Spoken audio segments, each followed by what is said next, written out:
Ученици, добро дојдовте во видеото на Училница. Предметот е природни науки. Се однесува на учениците од 4-то одделение. Наставната единица е истражување живеалишта. Што ќе научите на овој час? Ќе се оспособите да собирате докази. Ќе истражувате како различни животни можат да се најдат во различни живеалишта и се приспособени на животната средина во која живеат.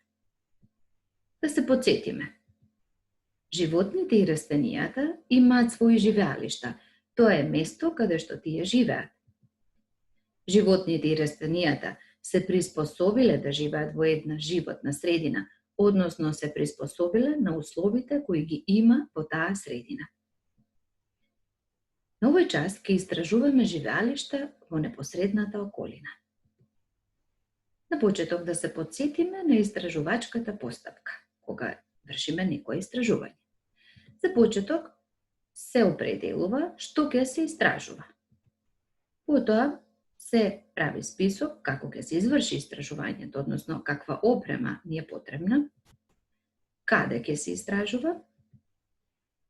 Убаво е да се даде предпоставка што се очекува да се види, какви промени се очекуваат да се видат и така натака. Потоа следи спроведување на истражувањето и нормално прибирање на податоци. На крајот, кога ќе заврши наблюдувањето и запишувањето на податоците, секако дека истите тие податоци треба да се протолкуваат и да се донесе заклучок на крајот од истражувачката постапка. На почеток да се запрашаме што ќе истражуваме. Ќе истражуваме кои животни и растенија живеат во непосредната околина. Тоа е нашата задача на овој видео час. Потребна опрема за истражување. Потребен е обрач што колку го имате во вашиот дом, кој што ќе го ставиме на земја, односно на подлога. Доколку немате обрач во домот, може да послужите одредено јаже за скокање или пак пластик, кој што може да ви се најде во домот, кој што исто така ќе направиме затворена форма од еластик или јаже и исто така ќе го спуштиме на земјата. Доколку и со тоа не можеме да се снајдеме, ќе го користиме нашите чекори. Па ќе обележиме простор во форма на квадрат со помош на нашите чекори. Едно чекорче по должина и едно чекорче во ширина.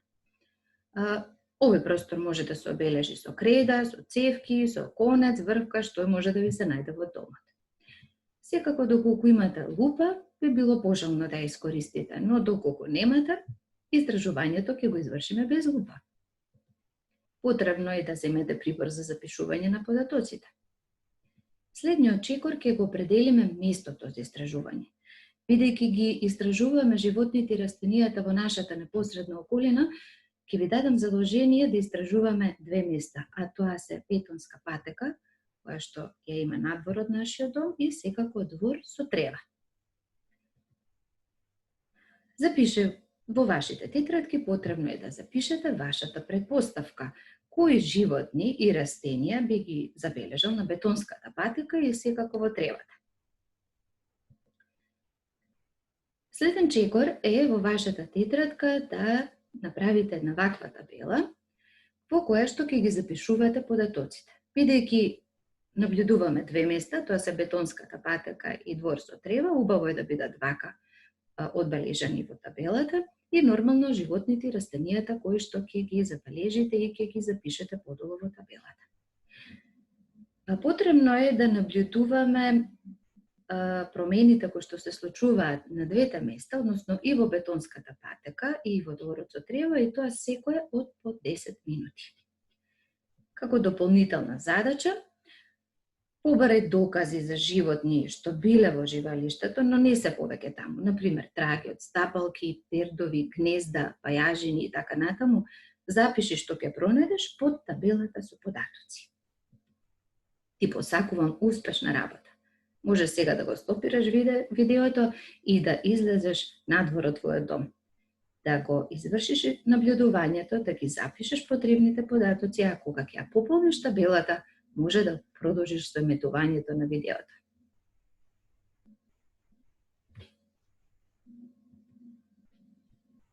По извршените ваши наблюдување и запишување на сите резултати што ги видовте надвор и пополнување нормално на табелата, се враќаме повторно назад. И би сакала да ве прашам, дали беа точни твоите предпоставки што ги запиша на почетокот од ова наблюдување и истражување? Се надевам дека во поголем број беа точни, но исто така се надевам дека виде и други поразлични работи што пред тоа не ги имаше запишано. Зошто најдовте различни растенија и животни по различни живеалишта? Затоа што во различни живеалишта има различни услови за живот. Ако ја погледневме пекатонската патека, ќе видиме дека таа, ако е што толку наредена, многу ретко може да забележиме одредени растенија што вираат на неа. Може да забележиме случајно некое мравче или некое бубамарче кое што само поминува од тука. Ако поминало некој подолг временски период од поставување на патеката, може да забележиме дека помеѓу самите плочки може да вираат одредени растенија, но тие се ситни, мали и закржлавани. Во нив може би и да најдеме некое пајаче, некое мравче, но сепак тоа е во многу помал број. За разлика од пекатонската патека, тревата е место за голем број на растенија, разновидни, секакви видови на треви, а секако и на разновидни инсекти. Па секако забележавте мравки, касенички, скакулчиња, буамари, кожави. Може би ги видовте сите овие, но може би не бе во моментот кога наблюдувавте, но забележавте траги што ги оставиле овие инсекти. Да речеме, кукичка на некој полжав. Што ќе заклучиме од денешното наше истражување? Може ли да ми кажете? Ќе ви помогнам. Заклучивме дека во различни живеалишта има различни услови за живот и затоа во тие живеалишта има разновиден и различен животински и растителен свет.